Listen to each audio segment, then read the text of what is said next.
I have a laser pointer. Great. So yes, thank you so much for the invitation to talk about some of my work here. I will go through sort of like a story I tried to put together about it. So that's going to go somewhat like how I found Gorilla Experiment Builder, which has sort of changed my research life, and then how just doing a little background on online research on substance abuse risk factors, which is what I've been doing, and then provide a case of that, where I'm looking at individual differences in loss aversion and risk for cigarette smoking and other substance abuse problems, and then talk about some current directions where I'm taking this research, some considerations and sort of ways I want to develop things. So thank you very much. I'll proceed. So during the pandemic, I was spending a lot of time, well, earlier in the pandemic, I should say, I was spending a lot of time trying to figure out how to do research online. I'd been doing that a little bit before that, but the pandemic kickstarted that. And so I was, doing all the programming stuff and that sort of thing, and trying to figure everything out. And eventually, somehow, some way, I came across this podcast online, and it was a webinar, actually, by Joe Devlin, who was putting on a series of interviews with academics in psychology, neuroscience, behavioral sciences at University College London, on different topics. And one of the topics was on Gorilla Experiment Builder. And so this is what introduced me to this tool, which I eventually got to use and have been using ever since. And so in the venue I've been using it in is trying to study risk factors associated with substance abuse. And since well before the pandemic, people in the substance abuse research field have been interested in online research. And so this is a paper which seems kind of old now, but it came out in 2019, pre-pandemic, of course, on the use of crowdsourcing in addiction science. And what this paper goes over are a number of areas where online research has been particularly helpful for studying substance abuse problems in people. And so it goes over the use of crowdsourcing to gather large samples to basically replicate what we've seen in laboratory studies, looking at case control type designs, folks who are using substances versus folks who do not use substances, replicating those on different scales. Of course, it's a good place to start.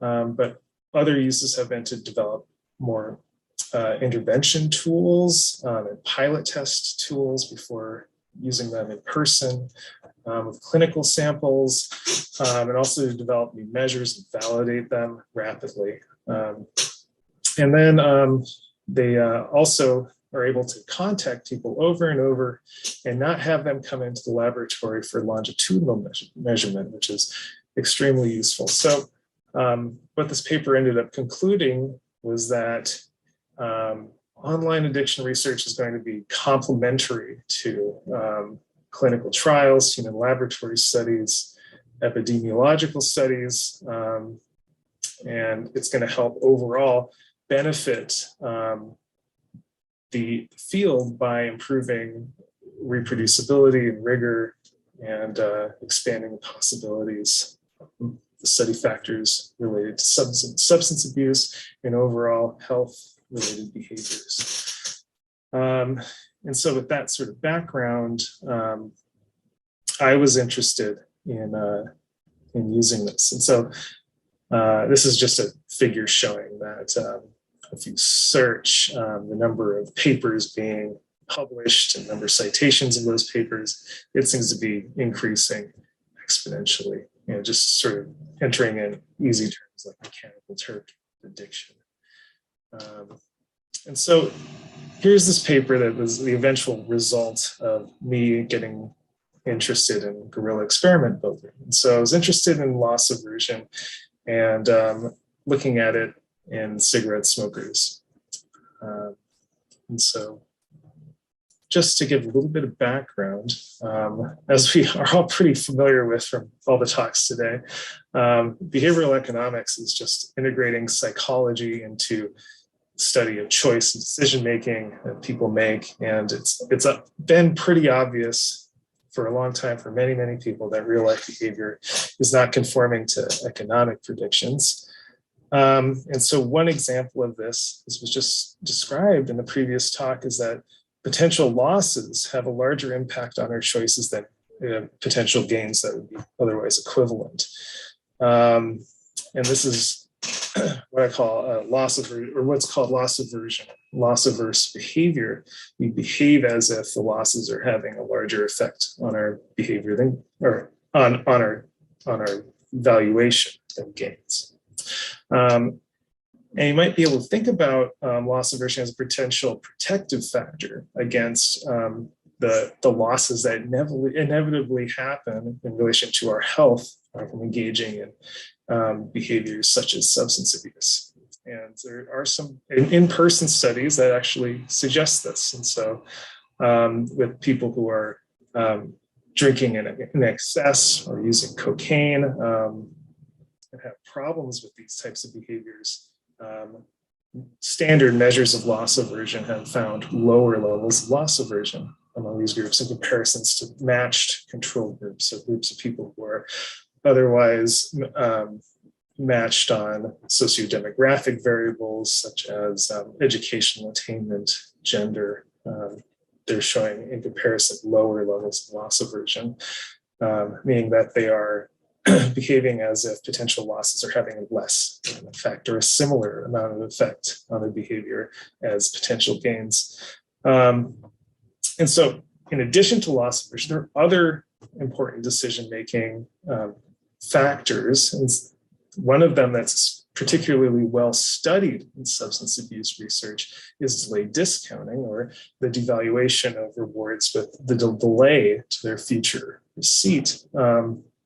And so it's been documented since in the 1990s that individuals who are using heroin or smoking cigarettes or using cocaine, so on and so forth, lots of unhealthy behaviors, have steeper or higher delayed discounting of the future rewards associated with them in comparison to people who are otherwise matched but are not using these substances.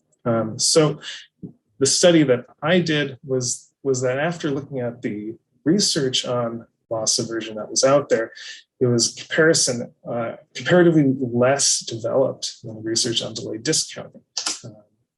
Loss aversion studies in substance abuse disorders had not accounted for delayed discounting, because people we didn't know whether these factors are accounting for one another or separate from one another, or going on independently in influencing behavior. And none of these studies on loss aversion had examined cigarette smoking, which we know is highly comorbid with these other substance use problems, but had not been examined by itself, when it is, of course, related to hundreds and hundreds of thousands of deaths every year. And so it's very important to understand cigarette smoking. So what did we do? We did a study using guerrilla experiment builder. So we set this up in a pretty straightforward way. We had some basic demographic and health questions. People accepted the study on Mechanical Turk. We did not tell them that it was about smoking. We told them it was about general health and choices. And so we had asked them questions about cigarette smoking, but also about drinking, about drug use, about whether they sleep well at night, whether they have problems with being depressed. We didn't make it clear to them up front that this would be about smoking, but we separated them based on their answer to the smoking question. And then after doing that, they completed tasks, we had a simple mixed gamble task, which was a hypothetical coin flip between a potential loss and potential gain. It was not consecrated, meaning that they didn't actually get shown whether they won the gain amount or loss amount. It was just, would you accept this gamble? And it was a yes or no question. And then we also used a standard measure to measure delayed discounting, this monetary choice questionnaire, which has been studied in many different settings, many studies in the past. So we're able to measure both of these factors, and we included delayed discounting because we know already that smokers have steeper delayed discounting than non-smokers or never smokers. That's well established. So this provided a positive control to tell us that we're actually getting people who are cigarette smokers. And then we targeted to get 200 people in each group. We used Mechanical Turk. We had the two groups were people who are currently smoking cigarettes or people who had never smoked cigarettes, as defined as having smoked less than 100 cigarettes in their lifetime and they're not currently smoking or using other tobacco products. And our current cigarette smokers were required to say that they were also not using currently tobacco products other than cigarettes. Okay, and then we attempted to stratify the groups on gender and educational attainment, and then we included standard bot checks taken from the sample materials on Gorilla's website, and we had a sort of information sheet that had to be checked that if they didn't check it, they weren't able to move forward in the study. And so this is another sort of point where people could be selected for. And so we used Real Experiment Builder to do this. The basic design of the study was that we had, factors, right? So smoking status, currently smoked or never smoked, and we had task order, whether they got the delayed discounting first or loss aversion first. And then we had two versions of the loss aversion task that I'm not going to really get into, but we had people complete different conditions of it in order to provide a more rigorous measure of their loss averse behavior or lack thereof. Okay, and so what this actually ended up looking like, I'm not going to include the actual picture because it's even more complicated. But it was something like this. If you want to see the actual experimental experiment on Gorilla, you could go to this QR code, and all these materials are available for free, freely available. They're open materials. All the tasks and experiment design are available for anybody to look at. So we had our initial questionnaires, and based on that, they were separated into two groups based on smoking status. And then we had 3 levels of educational attainment. High school or lower, some college or college graduate. And then we had 3 levels of gender, male, female, or other identifying. And so you can see it sort of complexity increases, and to the point where, I'll just skip to it, that we had 56 quotas overall. I'm sort of proud of that because it seems like a lot, but it was very neatly organized and easy to work with. So it's very cool. And out of this, we got data. And so we screened lots and lots of people and excluded lots and lots of people, based on our quotas and requirements. But we're able to keep track of all of that pretty easily. And we eventually got pretty close to meeting our goals in terms of the size of the groups for smokers and never smokers. So here's a sort of sample demographic table on this side. We tried our best to match on gender and educational attainment. We didn't quite get there because the prevalence of people who report that they have a high school diploma or less on Mechanical Turk is very low. And so it's very difficult to find people who have a low level of educational attainment on a Mechanical Turk, which is sort of a quirk of the platform. But anyways, we got pretty close. We included these variables in our analyses. Anyways, so here are the actual results. So I'm showing here on the left the screenshots of what somebody would get in these two different tasks. So it's very simple. And the data are showing here that people who on this gambling task, people who reported that they're currently smoking are accepting more gambles. And that's our simple measure of loss averse behavior. They're less loss averse. They're accepting more risky gambles that are giving them potential for worse outcomes on their gambles. So never smoked, they are, when the potential gain amount is twice as much as the potential loss amount, they're accepting about exactly half of those gambles. That's consistent with loss aversion. So they're perfectly loss averse in the never smoked group, when current smoking people are less loss averse. We find also in our control measure of delayed discounting, we are seeing that we have steeper delayed discounting, being a higher discounting rate in the currently smoking individuals in comparison to those who are not or have never smoked. And so this was our main result of the study. And so what have I done since this? We've replicated this finding using the same sort of approach and experiment. Design, we're including more detail on other substance use and other risk factors, looking into alcohol use and drug use in more detail. We're looking at other health relevant behaviors such as sedentary lifestyle, asking questions about people's physical activity, and looking at behavioral economic risk factors and those, whether those increase risk for being sedentary. We're refining our methods. We're including other sorts of tools such as IP Hub, Qualtrics screening tools.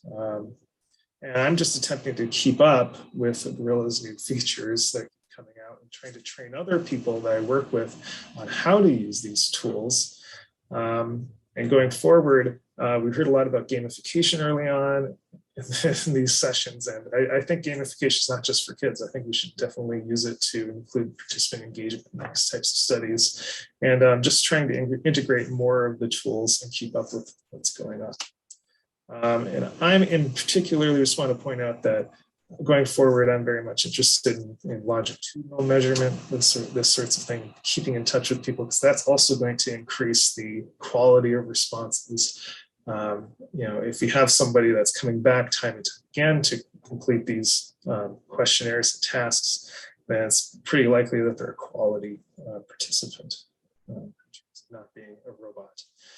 So with that, I want to thank everybody who was involved in this study, particularly Joe for inviting me and funding. If you want to get in touch with me, here's my email address. You can also get in touch with me on Twitter. So thank you very much. Eric, that was fantastic. Thank you. I think you're absolutely right that gamification is a way that we can build each researcher could build themselves a library of participants that's interested in their research and bring them again and again to come back in a way that doesn't feel so horribly demanding. Because, we need to find our tribe, both in research, but also in terms of the participants who want to take part in our research and contribute to it. I mean, I'm sure we also need separate samples occasionally to validate it, just to make sure that's not a weird sample. But I think there's definitely place for that there. Have you done any longitudinal research already or not?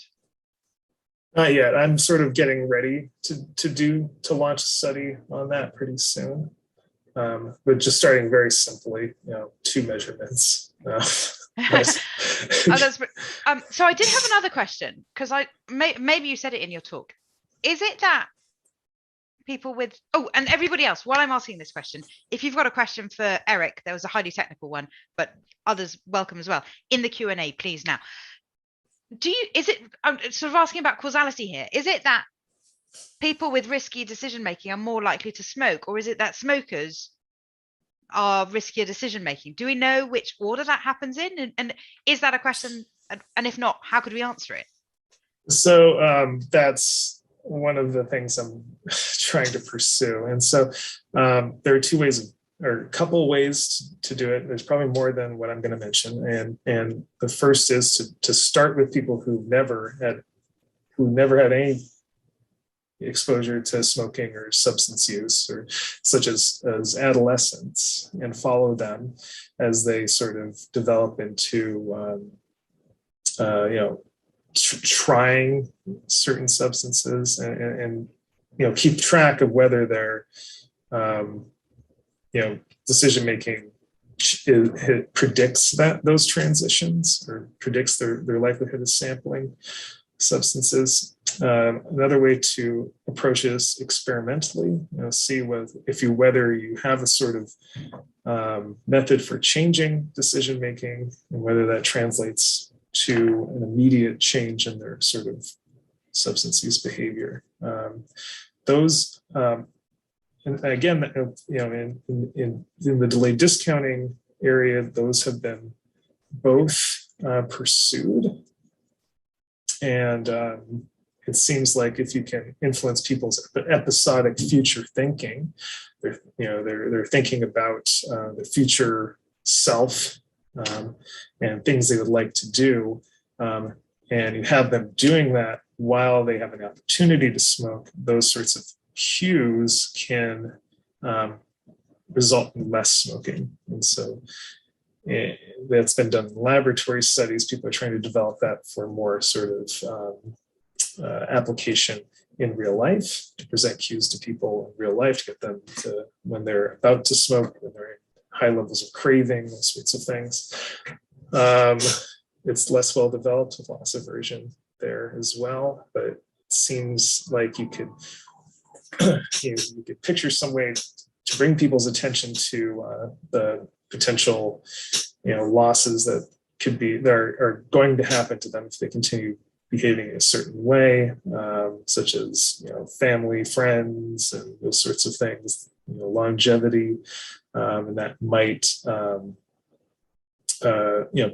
help them inhibit certain behaviors in the moment, but it's just less well developed. And so one thing that early on was shown with delayed discounting in smokers is that former smokers discount future rewards in the same way as never smokers. And so it seems like quitting might be related to sort of repair in these sorts of decision-making areas. We've seen recently, it's not published yet, but the same sort of things going on with loss aversion. So former smokers are loss averse in the same way as never smokers are.